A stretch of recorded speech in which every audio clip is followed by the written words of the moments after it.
বুধবার সারারাত হামলার পর এবার দিনেও ইসরায়েলের আকাশে ক্ষেপণাস্ত্রের খেলা দেখাচ্ছে ইরান। তাদের এই হামলায় এরই মধ্যে তেল আবিবের বেশ কয়েকটি বহুতল ভবন ধ্বংস হয়েছে। ক্ষতিগ্রস্ত হয়েছে ইসরায়েলের বীরসেবা হাসপাতালও। এতে আহত হয়েছে বেশ কয়েকজন। এ ঘটনাকে গণহত্যা বলে দাবি করছে তেল আবিব। শুক্রবার থেকে এ পর্যন্ত প্রায় 400 ক্ষেপণাস্ত্র ছুড়েছে ইরান, যার মধ্যে 40টি মিসাইল ইসরায়েলের আকাশ প্রতিরক্ষা ব্যবস্থা ভেদ করে ইসরায়েল ভূখণ্ডে হামলা করতে সক্ষম হয়েছে। ইরানের হাতে ইসরায়েলের ধ্বংস দেখে তেহরান জুড়ে চলছে বিজয় উল্লাস।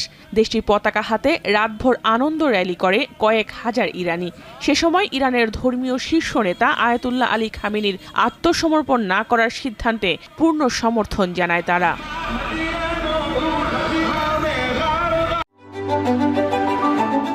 Hire Google TV, endless